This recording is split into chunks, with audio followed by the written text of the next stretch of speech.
ہو جائے گی، اس لیے اس قسم کی باتوں سے پرہیز کیا جائے۔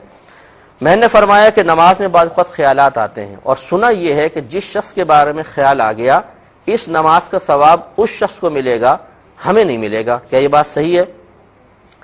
پہلی بات تو یاد رکھیں کہ کوئی بھی شخص نماز میں خیالات سے نہیں بچ سکتا ہے، حتیٰ کہ انبیاء علیہم السلام کو بھی خیالات آتے ہیں۔ فرق یہ ہے کہ ان کے خیالات پاکیزہ ہوتے ہیں، اچھے ہوتے ہیں، نیک ہوتے ہیں۔ اس طرح صحابہ کرام ہیں، اولیاء عظام ہیں، جو واقعی نیک متقی لوگ ہیں، ان کے خیالات آتے ہیں۔ اور جو عام قسم کے لوگ ہوتے ہیں اٹھ پٹانگ خیالات بھی آ جاتے ہیں، غلط قسم کے خیالات بھی آ جاتے ہیں۔ خیالات تو ضرور آئیں گے۔ اب اگر بالفرض کوئی عام سا آدمی ہے کوئی الٹا سیدھا خیال آ گیا تو اسے چاہیے کہ اپنے آپ کو کنٹرول کرے، ان خیالات سے لڑے، نہ کہ ان خیالات کو ذہن میں جگہ دے کر ان کے تصور میں یا ان کو آگے بڑھانے میں مشغول ہو جائے۔ اس سے نماز کا ثواب کم ہوتا جائے گا۔ جتنی توجہ خیالات کی طرف ہوگی اتنے نماز کا ثواب کم، اور جتنا خیالات کو جھٹک کر ہم نماز کی طرف متوجہ ہوں گے اتنا ہی ثواب زیادہ۔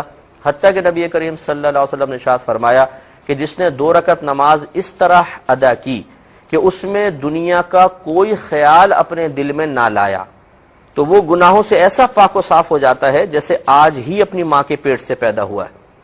لیکن سرکار نے فرمایا دنیا کا خیال نہ لایا، یہ نہیں فرمایا کہ ایسی نماز پڑھی کہ دنیا کا کوئی خیال اس کے دل میں نہ آیا۔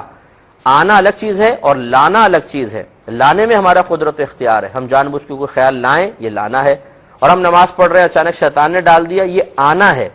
آنا ہمارے قدرت و اختیار میں، اس کو روکنا نہیں ہے، وہ آ جاتا ہے۔ ہاں پھر اس سے لڑنا ہمارے قدرت و اختیار میں ہے، تو جھٹکتے جائیں اور نماز پڑھیں۔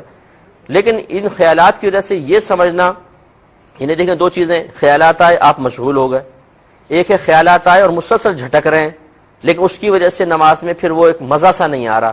2 چیزیں، پہلی صورت میں نماز کا ثواب کم ہوگا جب ہم خیالات میں مشغول ہو گئے، اور دوسری صورت میں یہ سوچنا کہ نماز میں مزہ نہیں آ رہا، یہ بھی ایک نفس کی چال ہے، شیطان کی چال ہے۔ حالانکہ جتنے وسوسے زیادہ آئیں اور انسان ان سے لڑ کر انہیں جھٹکتا رہے اتنی اس کی نماز کی قیمت بڑھتی جائے گی، اس لیے کہ وہ اللہ کے لیے اس وقت نفس و شیطان سے لڑ رہا ہے، اس کی نماز کا ثواب بہت زیادہ ہوگا۔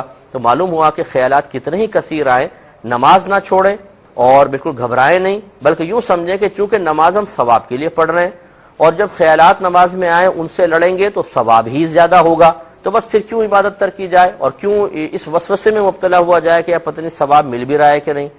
اچھا، یہ جو آپ نے آگے بات کہی یہ وہی بات ہے کہ ہم معذرت کے ساتھ کہ ہم قرآن خود نہیں پڑھتے ہیں، حدیثیں ہم نے نہیں پڑھی ہوتی، کتب کا مطالعہ ہم لگاتار اپنی ذمہ داری سمجھتے ہوئے کرتے نہیں ہیں۔ نتیجہ نکلتا ہے کہ اسی قسم کی بے سروپا باتیں ہمارے سامنے آتی ہیں اور وہ ہمارے ذہن اور قلب میں جگہ بنا لیتی ہیں، اور بعض اوقات ان کی تصحیح کے لیے کہ یہ رائٹ ہے یا رانگ ہے ہم کسی سے معلوم بھی نہیں کرتے، ان کو صحیح سمجھ کے اپنے ذہن میں بٹھا کر اس سے ہی اب نتیجے مرتب کر رہے ہوتے ہیں۔ ایسا ہرگز نہیں ہوتا ہے، چنانچہ ایسا ہرگز نہیں ہوتا ہے کہ آپ نماز پڑھیں کسی شخص کا خیال آیا تو آپ کو ثواب نہیں ملے گا، اس کو مل جائے گا، یہ غلط خیال ہے، ایسا بالکل بھی نہیں ہوتا۔ ہاں یہ ضرور ہو سکتا ہے کہ اگر آپ جان بوجھ کر خیال لے کر آئیں تو آپ کی نماز کا ثواب کم ہو جائے، کسی اور کے نام اعمال میں منتقل ہونے کا کوئی تصور، شرعی تصور نہیں ہے۔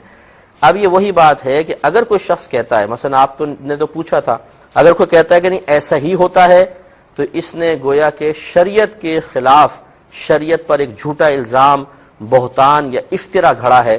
اور یاد رکھیں کہ جو اس قسم کی باتیں اپنے پاس سے کرے کہ جو شرعی طور پہ نہ قرآن نے بیان کیے، نہ حدیث نے، نہ اللہ بیان کر رہا ہے، نہ اس رسول کریم صلی اللہ علیہ وسلم بیان کر رہے ہیں، نہ علماء نے اپنی تحقیقات کے نچوڑ کے ذریعے وہ باتیں ہم تک پہنچائیں، تو پھر یاد رکھیں اس طرح عام آدمی کا اس طرح کے نتائج مرتب کر کے کلام کر کے دوسروں تک پہنچانا سب کا سب گناہ ہے اور گناہ کبیرہ ہے۔ اس لیے اس سے بچیں اور اس طرح کے خیالات کو ذہن میں جگہ نہ